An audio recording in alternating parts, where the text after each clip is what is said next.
बिस्मिल्लाहिर्रहमानिर्रहीम। Hello friends, कैसे हैं आप लोग? आई होप इंशाल्लाह खैरियत से होंगे। तो चलिए बात करते हैं आज के टॉपिक की।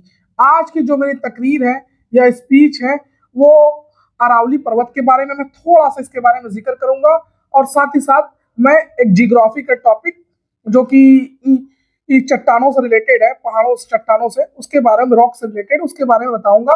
किस किस युग में, किस किस एरा में कौन कौन से चट्टानों का हिंदुस्तान के अंदर फॉर्मेशन हुआ, स्पेशली उसके बारे में बात करता हूँ। यानी भारत की भूगर्भिक संरचना, संरचना, भूगर्भिक संरचना के बारे में बात करूंगा। यानी कि बोले तो जियोलॉजिकल स्ट्रक्चर ऑफ इंडिया के बारे में मैं आपको बताऊंगा अपने इस वीडियो में। तो चलिए अपने वीडियो को हम लोग स्टार्ट करते हैं और मेरी आप लोगों से गुजारिश है कि मेरे इस वीडियो को आप लोग ज्यादा से ज्यादा लाइक करें और सब्सक्राइब करें। तो चलिए सबसे पहले हम बात कर लेते हैं जो अभी सुप्रीम कोर्ट का डिसीजन आया है अरावली पर्वत को लेकर, अरावली पर्वत यानी माउंटेन को लेकर। उसमें सुप्रीम कोर्ट का डिसीजन ये आया था कि मतलब कि वो अरावली पर्वत उसे माना जाएगा जो 100 मीटर और या 100 मीटर से ऊंचा होगा, उसे अरावली पर्वत माना जाएगा। यानी 100 मीटर या 100 मीटर, 100 मीटर या 100 मीटर से ऊंचे वाले को क्या माना जाएगा? अरावली पर्वत। उसका माइनिंग यानी खनन उसका नहीं हो सकता, लेकिन 100 मीटर से जो भी नीचे होगा उसका खनन होगा। ये सुप्रीम कोर्ट का डिसीजन था कि 100 मीटर से जो जिसका जो जो पहाड़ नीचे होगा, 100 मीटर से जो पहाड़ नीचे होगा उसका खनन होगा। तो इसको लेकर काफी लोगों ने प्रोटेस्ट किया, विरोध किया कि भाई इस तरीके से तो पूरा पर्वत नष्ट हो जाएगा, खत्म हो जाएगा। जबकि 90% जैसा कि लोग कह रहे हैं, कि 90% तो 100 मीटर से नीचे ही है। अगर अरावली पर्वत को काट के हटा दिया जाएगा, उसका खनन खनन कर दिया जाएगा, तो फिर क्या होगा कि जो राजस्थान से आने वाली मरुस्थल की रेत वगैरह वो दिल्ली वगैरह में चली जाएगी। फिर वो रेत दिल्ली वगैरह में उड़ के चली जाएगी, तो वो रेत इकट्ठा हो जाएगी, पूरा धील वहां पर इकट्ठा हो जाएगा, जिससे सोशल स्ट्रक्चर काफी दिल्ली का खराब हो जाएगा। और साथ ही साथ अरावली के अगर को नुकसान होता है तो कहीं ना कहीं से जो जानवरों का भी नुकसान होगा, जो कि जानवरों को नुकसान होगा, जो कि हमारे इन्वायरमेंट और इकोलॉजी को काफी ज्यादा प्रभावित करेगा, इम्पैक्ट डालेगा, जिससे फूड चेन में काफी दिक्कतें आएंगी। फूड चेन आई होप आप समझते ही होंगे। फूड चेन, प्राइमरी उत्पादक क्या है, सेकेंडरी उत्पादक, प्राइमरी उपभोक्ता, सेकेंडरी उपभोक्ता, कंज्यूमर, टर्शियरी कंज्यूमर, इसके बारे में भी जानते हैं हम लोग, आप लोग। तो उसमें भी दिक्कतें आएंगी। तो कई सारे चैलेंजेस हैं। देखिए आगे क्या होता है। प्रोटेस्ट तो काफी है, देखिए फिर गवर्नमेंट क्या इनिशिएटिव लेती है, आप देखते रहिएगा न्यूज में। तो चलिए हम लोग बात करते हैं अपने टॉपिक के बारे में। तो फूड चेन, जैसा कि मैंने एक शब्द बोला था, फूड चेन। तो फूड चेन ये होता है, मतलब खाद्य श्रृंखला में जो प्राथमिक उत्पादक होता है, प्राइमरी प्रोड्यूसर कौन होता है? प्राइमरी प्रोड्यूसर जो होता है जो अपना भोजन स्वयं बनाता है। जैसे पेड़ पौधे, ये अपना भोजन स्वयं बनाते हैं सूर्य के प्रकाश का फोटोसिंथेसिस करके, प्रकाश संश्लेषण, सूर्य के प्रकाश द्वारा प्रकाश संश्लेषण कर। तो ये प्राथमिक उत्पादक होते हैं, प्राइमरी प्रोड्यूसर होते हैं। इसको कौन खाता है? प्राथमिक उपभोक्ता यानी प्राइमरी कंज्यूमर खाते हैं। तो प्राइमरी प्राथमिक उपभोक्ता कौन हो गया? जैसे हिरन हो गया, हिरन हो गया, खरगोश हो गया, या बकरी वगैरह वगैरह, ये सब क्या कहती है? पेड़ पौधों को, घास वगैरह को खाती हैं। यह प्राथमिक उत्पादक हो गए, उपभोक्ता हो गए, शेर, खरगोश वगैरह। और फिर सेकेंडरी जो उपभोक्ता होते हैं, वो यानी सेकेंडरी कंज्यूमर जो होते हैं, वो दरअसल किसको खाते हैं? द्वितीय प्राथमिक उपभोक्ता को खाते हैं। जैसे कि लोमड़ी है, लोमड़ी किसको खाएगा? प्राथमिक उपभोक्ता को। यानी किसको खाएगा? खरगोश को खाएगा, खरगोश को खाएगा, और साथ ही साथ वो घास फूस भी खा सकता है। फिर उसके बाद जो टर्शियरी कंज्यूमर होता है, तृतीय उपभोक्ता, वो किसको खाता है? वो द्वितीयक उपभोक्ता को खाता है। जैसे शेर किसको खाएगा? लोमड़ी को खाएगा। और इसमें मनुष्य भी हो सकते हैं, जैसे शाकाहारी और सर्वाहारी दोनों हो सकते हैं यहाँ पर। तो मैंने जो बताया होगा आपको समझ में आया होगा। तो चलिए बात करते हैं अपने टॉपिक भारत की भूगर्भिक संरचना के बारे में। देखिए भारत की जो भूगर्भिक संरचना है, इसमें इसमें जो प्राचीनतम और नवीनतम, यानी प्राचीन, पुरानी और नई, दोनों प्रकार की चट्टानें पाई जाती हैं। तो पुरानी जो चट्टाने हैं, जो प्राचीनतम जो चट्टाने हैं, वो आर्कियन युग की पुरानी चट्टाने भी पाई जाती है, और नवीनतम चट्टाने मतलब बोले तो क्वाटरनी टर्शियरी युग की नवीन चट्टाने भी पाई जाती हैं। जैसे हिमालय पर्वत, ये नवीन चट्टाने या जलोढ़ मृदा वगैरह, उत्तरी मैदान। और जो पुरानी आर्कियन युग की पुरानी चट्टाने पाई जाती हैं जैसे नीस और ग्रेनाइट की चट्टाने वगैरह, जो प्रायद्वीपीय पठार, प्रायद्वीपीय भारत में पाई जाती है, प्रायद्वीपीय पठार वगैरह कह सकते हैं। तो मैं इसको एक क्रम के अनुसार बताऊंगा, ठीक है। तो अब बात हम करते हैं पहला आर्कियन युग की चट्टान, ये नंबर 1 आर्कियन युग की चट्टान। आर्कियन युग की चट्टान बेसिकली जो होती है वो ग्रेनाइट और नीस प्रकार के इसमें जो पाया जाता है ग्रेनाइट और नीस से निर्मित है। ये फॉर्मेशन इसका ग्रेनाइट और नीस से हुआ है, आर्कियन युग की चट्टान का। अच्छा, आर्थिक दृष्टि से इसका कोई महत्व नहीं है आर्थिक दृष्टि से। और ये कहाँ पाया जाता है? प्रायद्वीपीय पेनिनसुलर भारत में, यानी प्रायद्वीपीय भारत में, यानी दक्षिण भारत में, एक तरीके से आप समझे ऐसा, लेकिन सब जगह नहीं, कुछ कुछ एरिया में है। तो अब इसका कोई आर्थिक महत्व नहीं होता है, स्पेशली ये आग्नेय चट्टान होती है। अच्छा, चट्टानों को जो प्रकार थोड़ा सा बता दो। चट्टानें देखिए 3 प्रकार की होती है, एक आग्नेय चट्टान इग्नियस रॉक, दूसरा अवसादी चट्टान सेडिमेंट्री रॉक, और तीसरा रूपांतरित चट्टानें। ठीक, 3 प्रकार की आग्नेय चट्टानों में क्या होता है? जीवाश्म का अभाव होता है, इसमें धात्विक और अधात्विक दोनों प्रकार की खनिज पाई जाती है। और जो मैंने बताया अवसादी चट्टान जो होती है, अवसादी चट्टानों में जीवाश्म ईंधन पाए जाते हैं, फॉसिल फ्यूल कोयला वगैरह पाया जाता है। तो इसके बारे में मैंने सोचा आपको बता देना चाहिए, तो मैंने बता दिया। तो अब बात करते हैं आर्कियन युग की चट्टानों के बाद हम लोग दूसरा जो बात करते हैं आर्कियन युग के बाद धारवाड़ युग की चट्टान, धारवाड़ क्रम की चट्टान। इसका ये कैसे बना? धारवाड़ क्रम की जो चट्टान बने, जो आर्कियन युग की चट्टान थी, उसका जो भौतिक और रासायनिक परिवर्तन के बाद पहले उसका अपक्षय वेदरिंग हुआ, इरोजन हुआ, और फिर उसके जमाव से क्या बना? धारवाड़ युग की चट्टानें बनी। तो अब धारवाड़ युग की जो चट्टानें बनी वो कहाँ पाई जाती है? बेसिकली वो पाई जाती हैं जैसे कर्नाटक के धारवाड़ जिले या धारवाड़ क्षेत्र में, अरावली पर्वत में पाई जाती है ऐसी चट्टानें, छोटा नागपुर पठार में, या शिलांग पर्वत में ऐसी चट्टानें पाई जाती है, और धारवाड़ क्रम की चट्टानें। अच्छा, इसका आर्थिक महत्व भी है, इसमें धात्विक खनिज और अधात्विक दोनों प्रकार की खनिज मिनरल्स भी पाए जाते हैं।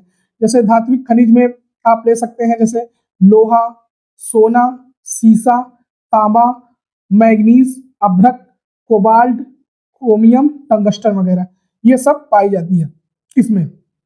अब फिर हम लोग इसका आर्थिक महत्व जो मैंने बताया आपको, और कहाँ पाया जाता है? अरावली पर्वत में, और मैंने कहा बताया छोटा नागपुर पठार में, और कर्नाटक के धारवाड़ जिले में। ये धारवाड़ युग की चट्टानें थी। अब समझ में आया कि अरावली को लेकर इतना जो खनन माइनिंग माफिया जो बोला जाता है, जो खनन के पीछे इतना क्यों पड़े हैं लोग, इसीलिए पड़े हैं।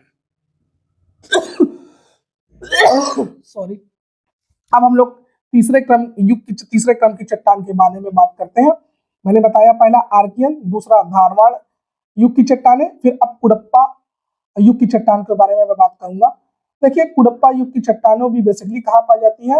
आंध्र प्रदेश के कुडप्पा क्षेत्र में पाई जाती है, और साथ ही साथ अरावली रीजन में, अरावली पर्वत में पाई जाती है, और छोटा नागपुर पठार में पाई जाती है ये चट्टानें। अच्छा, इसमें जो भवन निर्माण जैसे खनिज मिलते हैं, यानी अधात्विक खनिज एक तरीके से कर सकते हैं, जैसे चूना पत्थर और बलुआ पत्थर, संगमरमर, ये सब, और कोयला वगैरह भी मिल जाता है। तो ये स्पेशली चूना पत्थर, बलुआ पत्थर और संगमरमर भवन निर्माण सामग्री यहाँ पर मिल जाती है, जहाँ कुडप्पा में, और आंध्र प्रदेश के कुडप्पा क्षेत्र में भी ये पाई जाती है।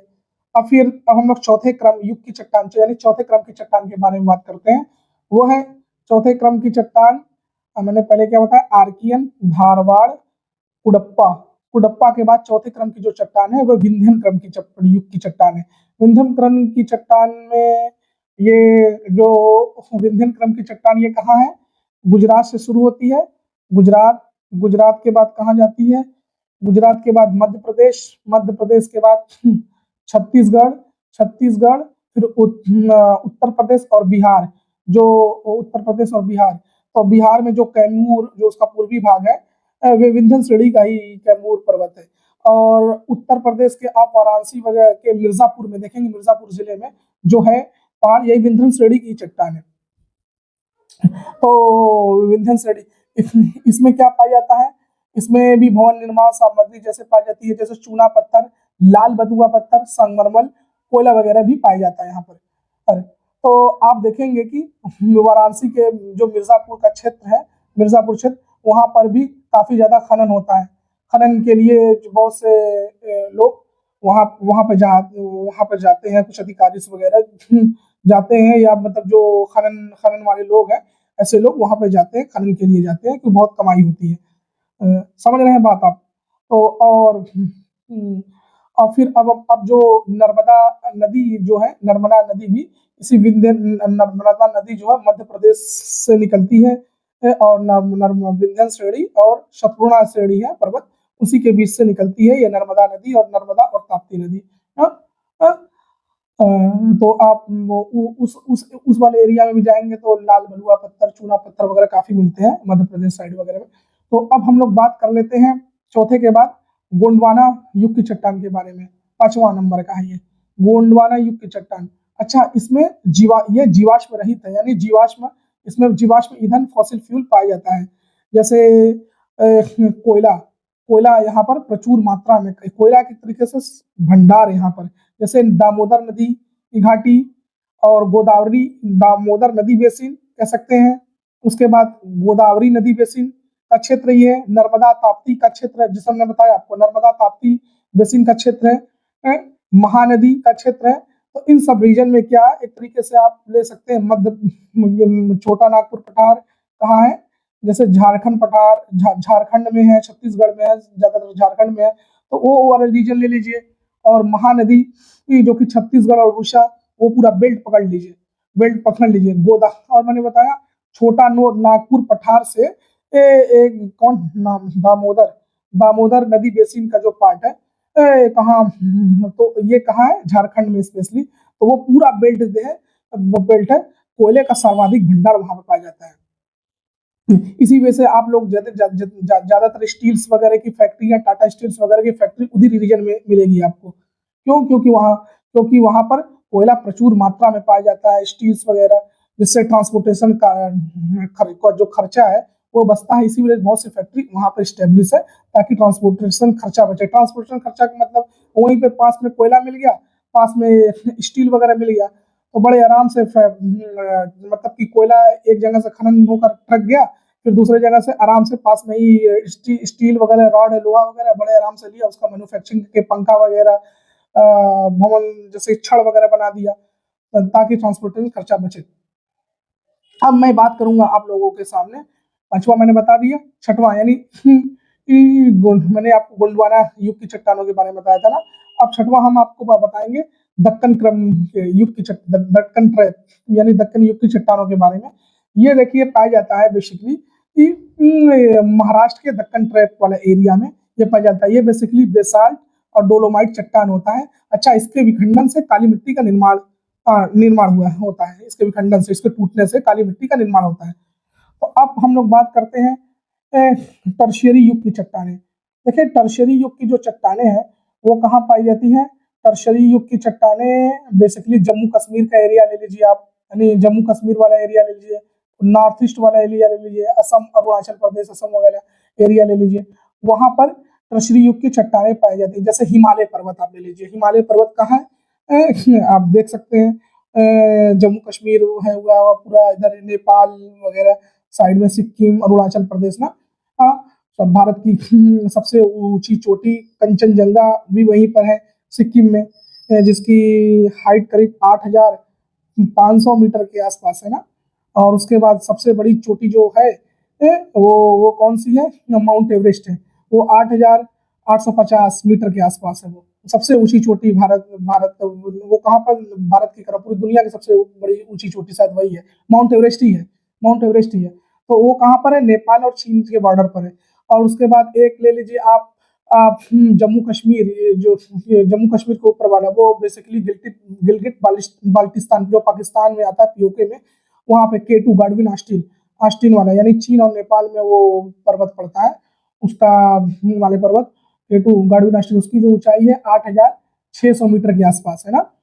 तो वो तो मैंने जो बताया टर्शरी युग की चट्टानों में मैंने हिमालय बताया, हिमालय पर्वत का जो निर्माण बताया वो टर्शरी युग की चट्टान पर्वत है, ये नई पर्वत है ये एक तरीके से। तो अब हिमालय में भी कई पार्ट इसको बताया गया, जैसे ट्रांस हिमालय, जैसे ग्रेटर हिमालय, ट्रांस, पहले ट्रांस हिमालय में लेता हूँ, ट्रांस हिमालय, फिर दूसरा क्या बोला जाता है, ग्रेटर हिमालय यानी महान हिमालय उसको बोला जाता है दूसरा, फिर तीसरा क्या बोला जाता है उसको, लघु यानी मध्य हिमालय, मध्य हिमालय, फिर चौथा शिवालिक हिमालय। ये कहाँ है शिवालिक हिमालय, जैसे उत्तराखंड वगैरह एरिया ले लीजिए आप। तो अब हम लोग बात करते हैं, मैंने आपको 7वां बता दिया था ना, फिर अब बात करते हैं 8वें क्रम की चट्टान के बारे में, यानी क्वार्टरनी युग की चट्टान के बारे में। तो क्वार्टरनी युग की चट्टान जो कि में क्या हुआ, तो क्वार्टरनी युग की चट्टान में जैसे इनके विखंडन से या नदियों के बहाव से जलोढ़ उत्तरी मैदान का विकास हुआ है, उत्तरी मैदान का विकास हुआ है, समझ सकते हैं आप। तो अब उत्तरी मैदान में दो प्रकार की मृदा पाई जाती है, एक पुरानी जलोढ़ मृदा जिसे बांगर करते हैं, और नवीन जलोढ़ मृदा को क्या कहते हैं, खादर कहते हैं। ये प्रतिवर्ष इसका निर्माण होते रहता है। जैसे पुरानी जलोढ़ मृदा आप कहाँ पाया जाता है, आप पंजाब हरियाणा का क्षेत्र ले लीजिए और पश्चिमी यूपी के ले लीजिए, यहाँ पे पुरानी जलोढ़ मृदा पाई जाएगी। जबकि नई जलोढ़ मृदा आप पूर्वी उत्तर प्रदेश ले लीजिए, इधर बिहार ले लीजिए, पश्चिम बंगाल वगैरह ले लीजिए, यहाँ पर नई जलोढ़ मृदा पाई जाती है। हमेशा बाढ़ आते रहता है तो पानी के कटाव, जलोढ़ यानी जल के द्वारा जो मृदा लाई जाती है, नई मृदा, उसको जलोढ़ बोलते हैं, जलोढ़ मृदा। तो ये एरिया उसका है, नई नई नई नवीन जलोढ़ मृदा का एरिया है। और उसके बाद मैदानों की उत्तरी मैदान जो मैंने बोला, उसको अब 4 भाग में बांट कर मैं बता सकता हूँ आपको। जैसे भाबर का मैदान, ये कहाँ है, उत्तराखंड यानी शिवालिक पहाड़ी के नीचे, और इस मिट्टी में थोड़ा कंकर वगैरह रहते हैं। फिर उसके बाद फिर शिवालिक पहाड़ी के और नीचे से जाएंगे, फिर उसके बाद दूसरा कौन सा आता है, तराई का मैदान आता है। फिर तराई के बाद मैंने आपको बताया था, अभी बताया मैंने आपको, पुरानी जलोढ़ मृदा मैंने बताया पंजाब हरियाणा पश्चिमी उत्तर प्रदेश, नवीन जलोढ़ मृदा मैंने बताया पूर्वी यूपी बिहार, बिहार पश्चिम बंगाल, इन सब एरिया में मैंने आपको बताया। अब मैंने जो आपको बताया है कि जो धात्विक खनिज या अधात्विक खनिज पाई जाती है, देखिए तो जो लोहा सोना तांबा मैंगनीज अभ्रक कोबाल्ट क्रोमियम, ये कहाँ पृथ्वी के अंदर पाए जा रहे हैं, जमीन के अंदर पाए जा रहे हैं ना। तो जितने भी भारी तत्व हैं, जितने भी भारी एलिमेंट है, वो कहाँ पाए जा रहे हैं, वो जमीन के नीचे पाए जा रहे हैं। लेकिन जो हल्के तत्व हैं वो ऊपर पाए जाते हैं, जैसे ऑक्सीजन, जैसे नाइट्रोजन एटमॉस्फेयर में पाया जाता है। हमारे एटमॉस्फेयर में सबसे ज्यादा किस गैस का परसेंटेज है, नाइट्रोजन गैस का। फिर दूसरा यानी तत्व एक तरीके से कह सकते हैं, और दूसरा आप उसके बाद ऑक्सीजन का कितना है, 20% के आसपास। बाकी जो बचे आर्गन वगैरह 78 20 प्लस उसके बाद जो बचे आर्गन वगैरह, कई प्रकार के गैस आ गए उसमें। तो ये तत्व ऊपर क्यों है, ऊपर गैस के फूम में तैर क्यों रहे हैं, क्योंकि हल्के हैं। जितने भी भारी तत्व है जमीन के नीचे, जैसे भारी चीज है वो उसको छोड़ेंगे तो कहाँ नीचे जाएगी, जो हल्का है गैस के रूप में ऊपर जाएगा। तो इसी से नाइट्रोजन जो एलिमेंट है या गैस है वो ऊपर है, ऑक्सीजन ऊपर है, आर्गन वगैरह ऊपर है, एटमॉस्फेयर में है। अच्छा, हमारे एटमॉस्फेयर में कुछ 5 लेयर है। जैसे जिस जमीन पे हम फर्श पे खड़े हैं, उस फर्श से 20 किलोमीटर की ऊंचाई को हम लोग क्या बोलते हैं, क्षोभ मंडल बोलते हैं। क्या बोलते हैं, ट्रोपोस्फेयर, क्षोभ मंडल। फिर उसके ऊपर 20 से 50 किलोमीटर वालों को क्या बोलते हैं, क्षोभ मंडल के बाद समताप मंडल बोलते हैं, यानी स्ट्रेटोस्फीयर बोलते हैं। स्ट्रेटोस्फीयर के बाद फिर तीसरा बोलते हैं 50 से 85 के मध्य, उसको बोलते हैं मेसोस्फीयर, मध्य मंडल। फिर 85 से 690 किलोमीटर में जो है उसको क्या बोला जाता है, आयन मंडल, यानी तापमंडल, यानी थर्मोस्फीयर बोला जाता है। फिर उसके 690 से 1100 इस पर बहिर्मंडल बोला जाता है। अच्छा, जो मैंने आपको बताया क्षोभ मंडल, समताप मंडल, मध्य मंडल, आयन मंडल और बहिर्मंडल। तो अब जो सूर्य की जो प्रकाश है, वो सूर्य में से कई तरीके की ऊर्जा निकलती है, जो पृथ्वी तक जो पहुंचती है ऊर्जा, और जो नहीं पहुंचती उसके बारे में बता रहा हूँ आपको। तो पृथ्वी के तक जो ऊर्जा पहुंचती है वो जैसे विजिबल लाइट, पहला मैं आपको बता दूं, विजिबल लाइट पहुंचती है, यानी विबग्योर जिसको बोलते हैं, दृश्यमान प्रकाश पहुंचती है।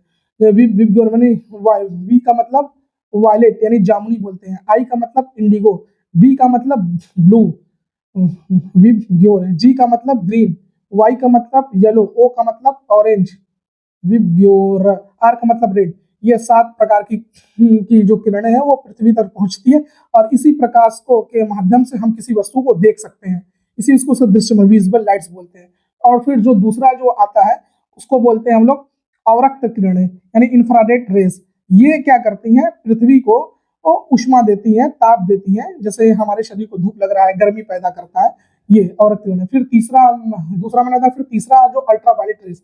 अल्ट्रावायलेट रेस में यानी यूवी रे यानी पराबैंगनी किरणें, यानी अब इसको मैं 3 category, UV A, UV B, UV C. तो अब जो यूवी बी है वो क्या करता है, विटामिन डी का निर्माण करता है। जैसे जब धूप, जाड़े के दिन में हम लोग छत पे धूप वगैरह लेते हैं तो वो क्या, यूवी बी के भी मिलता है तो हमें विटामिन डी मिलती है। लेकिन बहुत ज्यादा यूवी रेज नुकसान करता है। इसी वजह से जो हमारा क्षोभ मंडल यानी समताप मंडल है, ट्रोपोस्ट्रेटोस्फीयर, वहां पर एक ओजोन लेयर है, वो क्या करता है, हानिकारक जो यूवी रे है उसको आने नहीं देता है। बहुत छाट के हल्का यूवी आता है, यूवी रेज आता है। अगर ओजोन लेवल ना रहे तो पूरा का पूरा यूवी रे है वो क्या करेगा, हमारे त्वचा को जला देगा, स्किन बर्न होगा, स्किन जलने लगेगा ना। तो ओजोन लेवल हमें सुरक्षा, हमारी सुरक्षा करता है इन हानिकारक किरणों से। और उसके बाद जो सूर्य के जो प्रकाश से कम मात्रा में ही एनर्जी निकलती है, जैसे रेडियो वेव, माइक्रोवेव, है ना, एक्स रे, गामा रे, ये दरअसल आयन मंडल यानी थर्मोस्फीयर से ही उसको रिफ्लेक्ट कर दिया जाता है, रिफ्लेक्ट कर दिया जाता है उसको। आयन, वो बहुत हानिकारक गैस ऊर्जा है, वो उसको आने नहीं देता पृथ्वी तक ना। तो आई होप मैंने जो बताया होगा समझ में आएगा। दूसरी बात, जो हमारा जहाज जो प्लेन उड़ता है वो किस मंडल से उड़ता है, क्षोभ मंडल से नहीं उड़ता है, यानी ट्रोपोस्फीयर से नहीं उड़ता है। कहाँ से उड़ता है, उसके दूसरे लेयर से उड़ता है, यानी ट्रोपोस्फीयर में समताप मंडल से उड़ता है, ट्रोपो यानी स्ट्रेटोस्फीयर से, समताप मंडल से। क्यों, ऐसा क्यों, क्योंकि क्षोभ मंडल में बारिश वगैरह होती है, उसका तो बिजली गरजती है। अब पता चला बिजली गरजा, उसका करंट जहाज पे चला जाए, जहाज जल जाए, तमाम चीजें, तो इसी वजह से वो क्षोभ मंडल से न उड़कर कहाँ, समताप मंडल से उड़ता है, स्ट्रेटोस्फीयर से उड़ता है जहाज हमारा। और जो हमारे सैटेलाइट्स वगैरह हैं वो कहाँ लॉन्च किए जाते हैं, थर्मोस्फीयर में यानी आयन मंडल में। आयन मंडल यानी 85 किलोमीटर से 690 किलोमीटर की रेंज में, जो मैंने बताया वो आयन मंडल, उसी में स्टेबलिश, क्योंकि रेडियो वेव वगैरह भी जाती है तो सैटेलाइट रहता है, वो सैटेलाइट के तहत रेडियो वेव सैटेलाइट पे जाता है, फिर नीचे बहुत से सिग्नल्स वगैरह भी दिए जाते हैं, बहुत सी चीजें हैं। तो ऐसे ऐसे वर्क होता है। तो आई होप मैंने जो अपना वीडियो में समझाने की कोशिश की होगी, मैं उम्मीद करता हूँ आपको ये समझ में आया होगा। और दूसरी चीज ये बता दूं, एक और चीज मैं बता दूं इसमें। पहले जो हमारा पृथ्वी का जो भूभाग है, आज हम देख रहे हैं साउथ कॉन्टिनेंट देख रहे हैं, महाद्वीप देख रहे हैं, एशिया देख रहे हैं। पहला एशिया सबसे बड़ा कॉन्टिनेंट, दूसरा अफ्रीका, तीसरा नॉर्थ अमेरिका, चौथा साउथ अमेरिका, अब पांचवा अंटार्कटिका, छठवां यूरोप और सातवां ऑस्ट्रेलिया। और ओशियन, महासागर की बात कर लें, सबसे बड़ा पैसिफिक ओशियन, 5 ओशियन है, पैसिफिक ओशियन, दूसरा अटलांटिक ओशियन, तीसरा इंडियन ओशियन, फिर चौथा सदर्न ओशियन, पांचवा आर्कटिक ओशियन। तो पहले जो ये महाद्वीप मैंने बताया, एशिया, अफ्रीका, यूरोप वगैरह, ये पहले एक था, तो इसको क्या हम लोग बोलते थे, पेंजिया बोलते थे। क्या बोलते थे, पेंजिया। और जो पूरे सागर पैसिफिक में जो 5 महासागर बने, ये जब पूरा महाद्वीप एक साथ था, कॉन्टिनेंट एशिया, अफ्रीका वगैरह, तो इसको पेंजिया बोलते थे। और जो महासागर को क्या बोला जाता था, पैंथलासा बोला जाता था। लेकिन बाद में ये जुरासिक, जैसे कि जियोलॉजिकल टाइम स्केल है, उसमें ये सब का विखंडन हुआ। तो जब पैंजिया का महाद्वीप का विखंडन हुआ तो जो पार्ट टूटा वो उत्तरी लॉरेशिया में टूटा और दूसरा गोंडवाना लैंड में टूटा। तो जो उत्तरी लॉरेशिया में गया वो पार्ट, वहां पे कौन चला गया, नॉर्थ अमेरिका चला गया, यूरोप चला गया, है ना, चाइना वगैरह चला गया ना। और जो गोंडवाना लैंड में था उसमें साउथ अमेरिका आ गया, ऑस्ट्रेलिया आ गया ना, अफ्रीका आ गया, अपना भारत, भारतीय महाद्वीप, अपना भारत भी यही था, सऊदी अरब भी यही था, गोंडवाना लैंड में था। तो जब ये टूटा था तो बीच में से जो पानी जा रही थी उत्तरी लॉरेशिया और गोंडवाना के बीच में, तो अब जो पैंथलासा समुद्र था, तो बीच में जो पानी जाता उसको टेथिस सागर बोला जा रहा था ना। तो आई होप मैंने जो समझाने की कोशिश की होगी, मैं उम्मीद करता हूँ कि आपको ये चीजें समझ में आई होंगी। बाकी ये जियोग्राफी का एक पार्ट था थोड़ा सा, बाकी जियोग्राफी में बहुत बहुत बड़ा पार्ट है, बहुत बड़ा सेगमेंट है, इन्वायरमेंट इकोलॉजी है, डिजास्टर मैनेजमेंट है। मैंने अरावली को रेंज को लेकर थोड़ा सा बताने के लिए मैंने इन सब टॉपिक पे भी चला गया, क्यों खनन वगैरह के लिए क्या क्या पाया जाता है, कि खनन के पीछे क्यों भागते हैं, क्या कमाई है, मैंने आपको समझाने की कोशिश की होगी। तो ठीक है, अपने टॉपिक को यहीं समाप्त करते हैं, हम लोग मिलते हैं फिर नेक्स्ट वीडियो में। जय हिंद, जय भारत, अल्लाह हाफिज।